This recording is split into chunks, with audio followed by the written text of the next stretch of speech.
The front door opened without a sound. Too quiet for a house this big. The millionaire stepped inside and froze. From the living room came laughter. Sharp, careless laughter. Then he heard it, his mother's voice, soft, apologizing, and then a sentence that cut deeper than any slap. "You should know your place." He looked up and saw his wife standing there, beautiful, confident, glowing in the light, and across from her stood his black mother, holding a cleaning cloth, head lowered, like she didn't belong in her own son's home. That's when he realized this wasn't a mistake, this wasn't new, this was happening in his house, because he stayed silent. The front door opened quietly, too quietly for a house this big. The sound should have echoed. It didn't. It barely whispered. The millionaire stepped inside and froze, his hands still wrapped around the cold metal handle, his expensive coat heavy on his shoulders, his breath caught halfway in his chest. Something felt wrong before he even knew why. The air inside his own home felt tight, still, like it was holding its breath.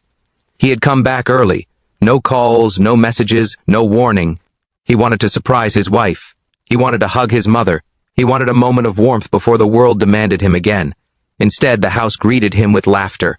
Sharp laughter, careless laughter, the kind that cuts without touching skin. It drifted from the living room, light and mocking, bouncing off marble walls that had cost more than some people made in a lifetime. He took one step forward, then another. Then he stopped. A voice followed the laughter, soft, fragile, apologetic, a voice he knew better than his own heartbeat, his mother's voice. It didn't belong in that tone. It didn't belong in that place. It sounded smaller than it should have, thinner, like it had learned to shrink. His chest tightened. He leaned slightly into the hallway wall, just enough to stay hidden, just enough to see without being seen. The living room was flooded with afternoon light, pouring in through tall windows that made everything look bright and clean and beautiful. His wife stood in the center of it all, glowing. She wore a sleeveless dress, elegant, perfectly fitted, the deep V-neck drawing attention to her flawless figure. She looked like she belonged on a magazine cover, poised, confident, in control. She held a glass of something expensive in one hand, her posture relaxed, her smile sharp and effortless. Across from her stood his mother. His black mother stood there holding a cleaning cloth like it was the only thing keeping her upright. Her shoulders were slightly bent, not from age alone, but from habit. Her eyes were lowered, not because she was weak, but because she had learned that eye contact invited trouble. She wore simple clothes, practical. Clothes meant for comfort, not attention. Her hands trembled just enough to notice. The contrast between the two women was painful. Light and shadow, power and patience, beauty and endurance. The millionaire felt his heart pound in his ears as if it were trying to warn him, trying to prepare him for what came next. His wife tilted her head slightly, smiling as if she were being kind, as if this were all harmless. Then she spoke. "You should know your place." The words landed heavy. They didn't echo. They didn't need to. They filled the room anyway. The silence that followed was loud enough to crush bones. The millionaire didn't breathe. He didn't move. His wife's smile stayed in place, practiced and cruel, like this was something she had said before, like it was normal. His mother flinched, just slightly, like a reflex she couldn't control. She nodded, slowly, too slowly. "I'm sorry," she said, her voice barely carried. "I didn't mean to—" She stopped herself, like she wasn't sure what she was apologizing for, because she hadn't done anything wrong. And that's when something inside him cracked. He had built companies. He had faced hostile boardrooms. He had negotiated deals that moved millions with a single signature. He had been called ruthless, brilliant, unstoppable. None of that prepared him for the sight of his mother apologizing for existing in a house her sacrifices had helped him buy. His mind raced backward, replaying moments he had brushed off. Phone calls where his mother sounded tired. Visits cut short. Her insistence that everything was fine. He had believed her because it was easier, because he trusted his wife, because he assumed love filled the spaces he wasn't there to see. Standing there now, hidden in the shadows of his own hallway, he realized this wasn't a mistake. This wasn't a bad day. This was a pattern, and patterns don't form overnight. His wife took a small sip from her glass, eyes still on his mother. "I've told you," she said lightly. "Things have a way of being done here." The word "here" hung in the air, heavy with ownership. His mother nodded again. Her grip tightened on the cloth. The millionaire noticed details he had never noticed before. The way his mother stood near the edge of the room, like she didn't deserve space. The way his wife occupied the center without trying. The way the sunlight seemed to favor one and expose the other. He felt shame crawl up his spine, not because of what his wife was doing, but because of how long it had probably been happening without him knowing, or worse, without him wanting to know. He remembered his childhood, small apartments, long shifts, his mother coming home exhausted, hands cracked, feet swollen, still smiling, still asking about his day, still pushing him to dream bigger than their circumstances. She had cleaned houses that looked like this one. She had swallowed insults so he wouldn't have to. She had taught him dignity when the world offered none. And now she stood in his mansion, being told to know her place by someone who had never known hunger, never known fear, never known what it meant to give everything and still be invisible. His jaw tightened, his hands curled into fists at his sides. The urge to step forward burned in his chest, but he stayed still. He needed to see all of it. He needed to understand how deep this went. His wife laughed softly, a sound that might have seemed harmless to anyone else. "Honestly," she said, "I don't know why you get so sensitive." She gestured vaguely toward his mother, like she was talking about a piece of furniture. "I'm just trying to help her understand standards." Standards. The word tasted bitter. His mother swallowed hard. "I'll do better," she said. The millionaire closed his eyes for a brief second. That sentence broke something in him completely. His mother had survived too much to believe she needed to do better at being human.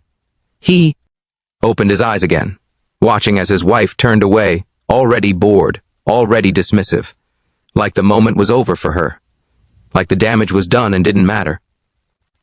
The house was quiet again, but it wasn't peaceful. It was tense, loaded, the kind of quiet that sits between people when something unforgivable has been said but not yet answered.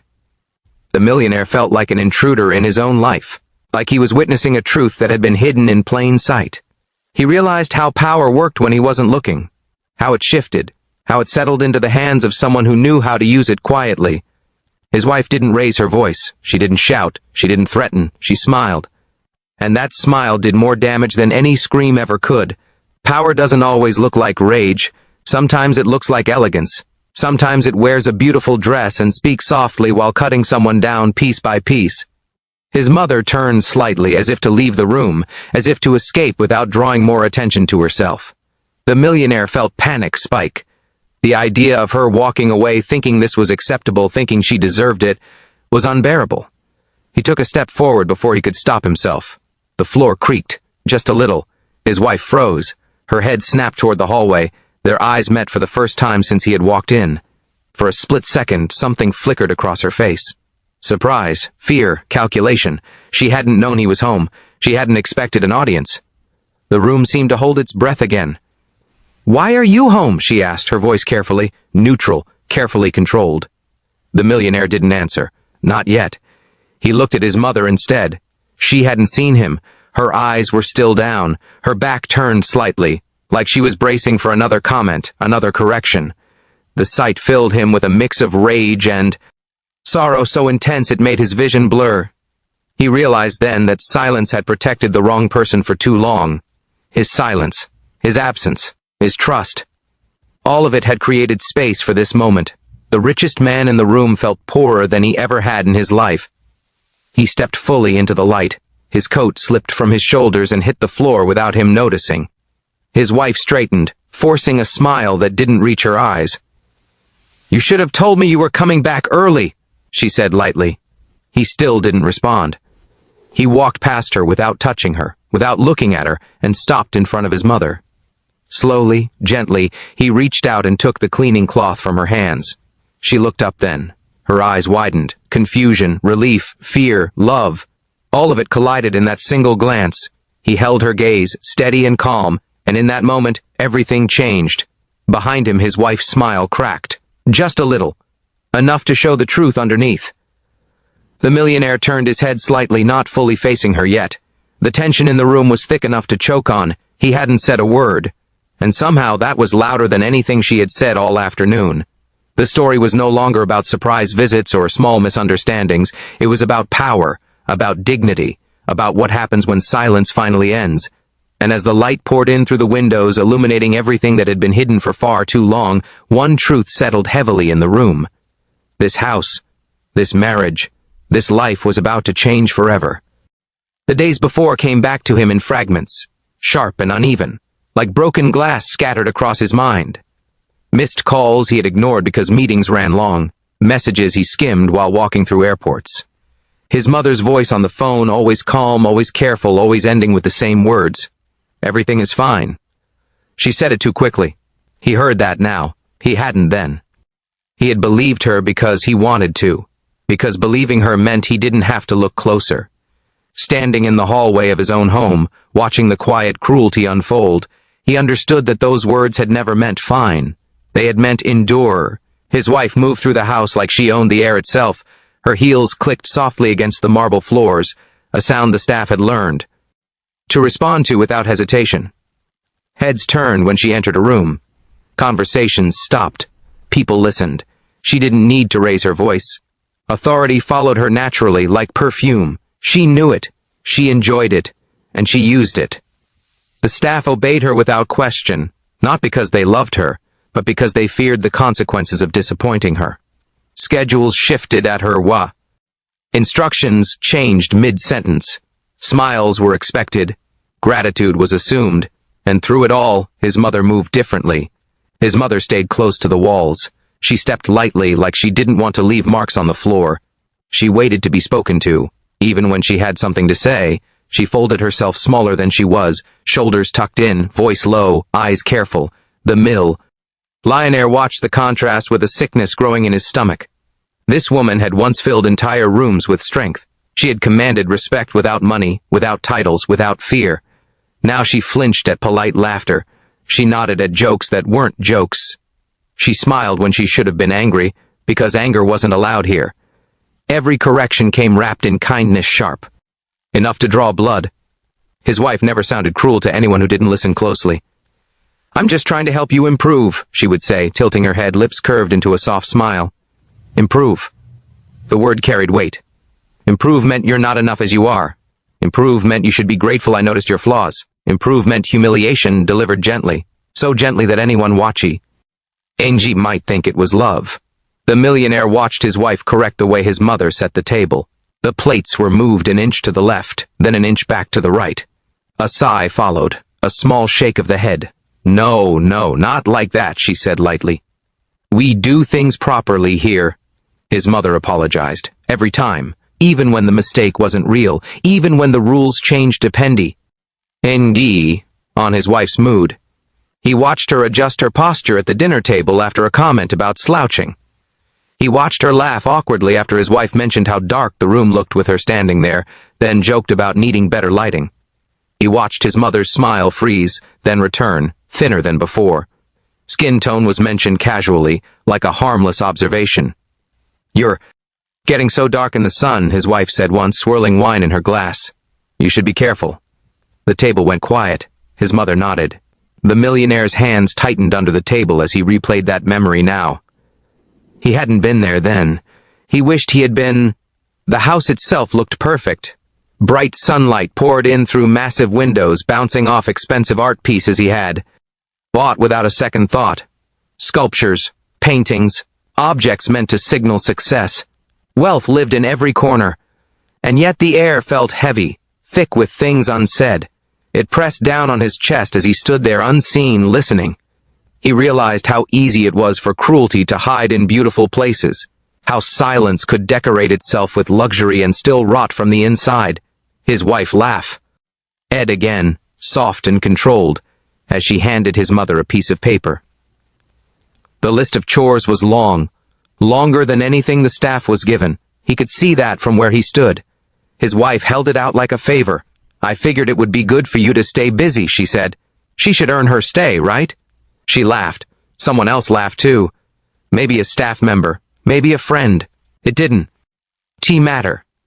Laughter followed cruelty, and that made it worse. His mother took the paper with both hands like it was something fragile. Her smile wavered but didn't disappear. She nodded again, always nodding, always agreeing. The millionaire felt something twist painfully in his chest. She had survived racism that spit in her face. She had survived poverty that kept her awake at night. She had survived sacrifice that aged her before her time. She had worked jobs that broke her body so her son could sit in classrooms where no one looked like him. She had swallowed her pride so he could stand tall. And now she stood in his mansion, being told to earn her stay. That hurt differently. This wasn't the world being cruel. This was home. This was family. This was the place she should have felt safe. And instead, it was where she was being cut down quietly, politely, over and over again. The millionaire's jaw clenched so hard it ached. Every second he stayed silent, he felt the weight of his complicity grow heavier. He thought about all the times he had chosen work over visiting, all the times he had trusted that things were fine because no one complained. He thought about how power grows. When left alone, how it stretches and settles into habits that feel normal to the person holding it. His wife hadn't become this way overnight. This house had taught her she could be, and his absence had allowed it. He watched as his wife moved closer to his mother, lowering her voice just enough to seem intimate. "You should be grateful," she said softly. "Not everyone gets to live like this." Gratitude. Another word that tasted bitter. Gratitude was expected. Gratitude was demanded. Gratitude was the price of tolerance. His mother murmured something he couldn't hear. Her shoulders slumped just a little more. The millionaire's heart pounded. He wanted to step in. He wanted to stop it. But part of him needed to see the full truth no matter how much it hurt. He needed to understand how deep the damage went. He remembered the way his wife had spoken about his mother when he wasn't around. Little comments disguised his concern. "She's so old-fashioned. She doesn't really fit in here. I worry she's uncomfortable." He had nodded. He had agreed. He had assumed it was adjustment. Now he saw it for what it was. A slow erasing, a quiet push toward the margins. His wife wasn't loud above. She didn't need to be. She held the power, and power, when unchecked, doesn't rush. It takes its time. The millionaire shifted his weight in the hallway, the floor creaking softly beneath him. He felt anger rise, hot and sharp, but underneath it was guilt, deep guilt. He had built an empire by being present, by watching details, by never letting things slide. And yet, in his own home, he had been careless. He had assumed love would fill the gaps he left behind. He had assumed his success would protect the people he loved. He was wrong. Success had built walls, and behind those walls, cruelty had learned to whisper. His wife turned away from his mother, already done with the interaction, already bored. "Make sure you finish before dinner," she said over her shoulder. "We have guests. Tonight." Guests. Appearances mattered. Image mattered. His mother mattered only insofar as she didn't embarrass them. The millionaire felt a surge of protectiveness so strong it almost knocked him forward. He watched his mother gather the cleaning supplies quietly, efficiently, like this was what she had been trained for, like she hadn't raised a man who could buy and sell this entire house without blinking. Gee. The sunlight kept pouring in, relentless, exposing everything. It lit up the dust on the shelves, the tension in the air, the quiet suffering that had been allowed to grow. The millionaire realized then that the true injustice wasn't just what his wife was doing. It was what he had failed to do. His absence had given her space to redefine the rules. His silence had taught his mother to endure instead of speak. Power had grown unchecked, fed by luxury and ego and the belief that no one would challenge it. He felt something settle inside him, heavy but clear. Something had to break. This house couldn't stay this way. This dynamic couldn't continue, and it wouldn't be his mother again. She had broken enough for him. The tension in the room was thick, waiting. His wife laughed again, unaware of the storm building just beyond her line of sight. His mother moved slowly, carefully, carrying the weight of a list she should never have been given, and in the shadows of the hallway, the millionaire stood at the edge of a decision that would change everything, knowing that once he stepped forward, there would be no going back. He stepped into the room. No announcement, no raised voice, just presence, the kind that changes the temperature without trying. Silence followed him like a shadow, heavy and unavoidable. His wife was mid-laugh when she turned, her smile already shaped for charm, already prepared to perform. Then she saw his face. The smile didn't fade slowly, it vanished, drained, like color pulled from a painting. Her eyes widened just a fraction before she caught herself. "How long have you been home?" she asked, her voice careful, measured, pretending nothing was wrong. He didn't answer. Not yet. He didn't need to. He walked past her without touching her, without acknowledging her space, and went straight to his mother. That movement alone shifted everything. The air changed. The staff froze where they stood, hands hovering over trays, eyes fixed on the floor, bodies stiff with uncertainty. His mother looked up, confused, startled, still holding the cleaning cloth like it was part of her now. He reached for it slowly, gently, like he was afraid to scare her. When he took it from her hands, she inhaled sharply, as if she hadn't realized she'd been holding her breath. He placed the cloth on the table with care, smoothing it out like it mattered, like she mattered. "Don't work here," he said calmly, his voice steady, low, impossible to ignore. The words landed with quiet force, not loud, not dramatic, final. His mother stared at him, eyes glossy, disbelief flickering across her face. She had spent so long being small that being defended felt unreal. His wife let out a short, nervous laugh, the kind people use when they think charm can still save them. "You're misunderstanding," she said quickly. "I was just—" He turned then, slowly, fully. He looked at her the way he looked at board members when they tried to lie to him. Calm, focused, unmoved. "No," he said, just one word. It cut through her explanation like glass. He didn't raise his voice. He didn't shout. He didn't need to. Truth doesn't require volume. He began to speak, naming things the way they were, not soften. Ed, not excused. The comments about improvement. The jokes that weren't jokes. The lists of chores. The expectation of gratitude. The way his mother had been made to feel like a guest instead of family. Each sentence was clear. Each pause deliberate. The room felt smaller with every word. His wife's posture shifted, confidence slipping through her fingers. She tried to interrupt again, to laugh it off, to explain it away, but he didn't let her. He held her gaze and kept going. He spoke about respect, about power, about how kindness isn't proven through silence. He spoke about how easy it is to be cruel when you think no one is watching. His voice never shook. That was the worst part for her. Anger she could fight, yelling she could deflect. Calm truth left her exposed. The staff stood froze. Eyes wide, witnessing a moment they would never forget. This wasn't an argument. This was a reckoning. His wife's beauty, her elegance, the way she filled a room, none of it mattered now. It couldn't shield her from what was being said. Power had moved, quietly, completely. His mother finally straightened, just a little, enough to notice. She looked at her son like she was seeing him for the fee. RST time, not as the boy she raised, not as the man who succeeded, but as someone who chose her when it mattered. Pride replaced patience in her eyes, not loud pride, quiet, earned. The millionaire felt his chest tighten as he saw it. This was what he should have done sooner. This was what love looked like. Protection, presence, refusal to look away. He made one thing clear: wealth meant nothing without character. A house meant nothing without respect. Love meant standing up, not staying silent. Dignity was not something you negotiated. It was non-negotiable. His wife stood there, exposed, realizing too late that the comfort she had mistaken for control was gone. The room was silent again, but this time it wasn't suffocating. It was waiting, and everyone in it knew that nothing would ever be the same. The resolution did not arrive with shouting or slammed doors. It came quietly, with the weight of certainty. The kind of certainty that doesn't need drama to be felt. The millionaire stood in the center of the room long after the silence had settled, long after the staff had slowly excused themselves, long after the truth had been spoken and could not be taken back.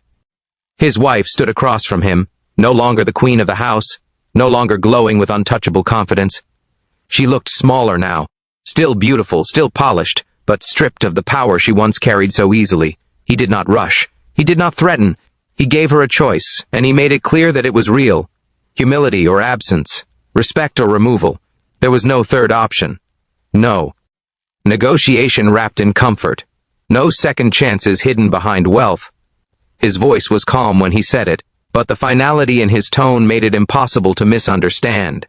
This was not anger speaking, this was clarity, the kind that comes when a line has been crossed too many times. His wife opened her mouth as if to argue, then closed it again.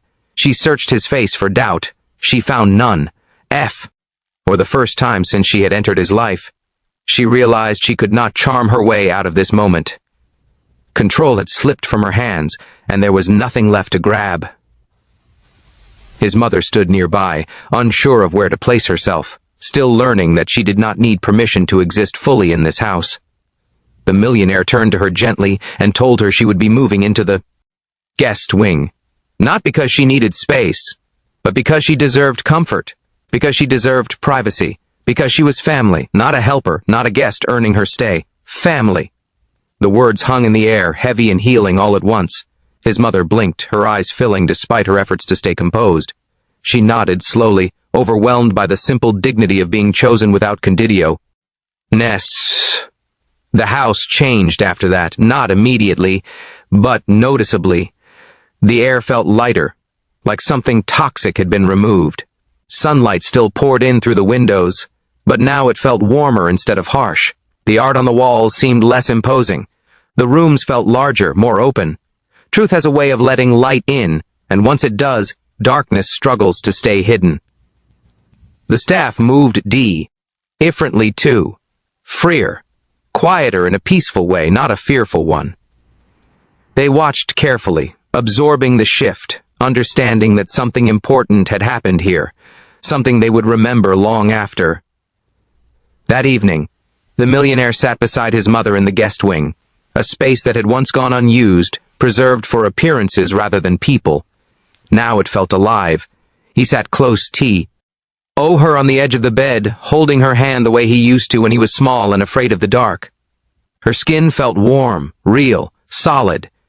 He realized how much he had missed this simple closeness, how long it had been since he had allowed himself to be just her son instead of a powerful man. He apologized then, not with long speeches, not with excuses, just honesty.